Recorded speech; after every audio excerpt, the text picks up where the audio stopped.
দেখেন, জাহানার আলম যে অভিযোগগুলো করছেন সেই অভিযোগটা জাস্ট আমার কাছে সিলিমিটের মনে হয়। এবং কি আমি কেন বললাম এই কথাটা, আপনি জাস্ট এর গভীরে গেলে এর মানে ক্রিয়া অঙ্গনগুলোতে বা ক্রিয়া সেক্টরগুলোতে কি হয় নারীদের সাথে সেটা আপনারা, আমি জানি না, কিন্তু আপনাদের তদন্ত করা উচিত। এর থেকে ভয়ঙ্কর কিছু করতে পারে। দেখেন, জাহানারা আলম যেটা বলছেন যে ওকে জাস্ট বলছে যে আমাকে তো সময় দিতে হবে বা আমাকেও তো আমার বিষয়টা দেখতে হবে, আমি যখন ডাকবো চলে আসিস, ঠিক আছে, গিয়ে পিরিয়ডের ব্যাপার জানতে চাইছে, দ্যাটস ইট।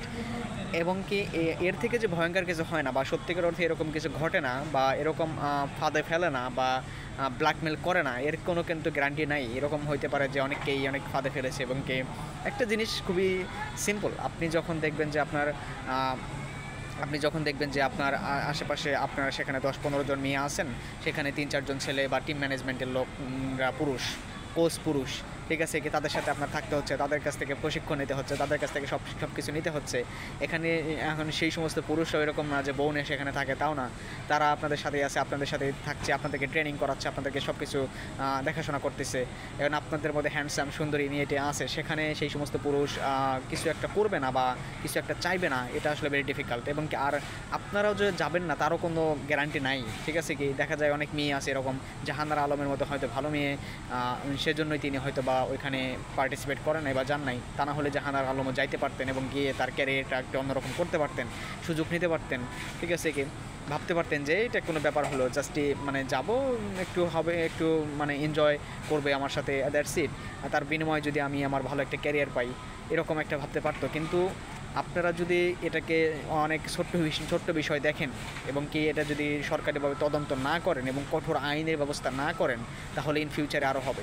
আর আমি সবথেকে বড় বিষয় যেটা বলতে চাই সেটা হচ্ছে নারীদের জন্য নারী কোচ, নারী টিম, নারী ম্যানেজমেন্ট, নারী ফিজিও, সব কিছু নারী থাকা উচিত। আর পুরুষদের জন্য পুরুষ থাকা উচিত। তাহলেই আসলে এই সমস্ত ঘটনা ঘটার সম্ভাবনা খুবই 0%। অনেক অনেক অনেক মেয়েই আছে এরকম, শুধু যে পুরুষদের দোষ দেওয়া বিষয়টা এরকম না, অনেক মেয়েও আছে দেখবেন যে পুরুষদেরকে ফাঁদে ফেলে ব্ল্যাকমেল করার চেষ্টা করবে বা কোনো কোচকে ফাঁদে ফেলে ব্ল্যাকমেল করার চেষ্টা করবে।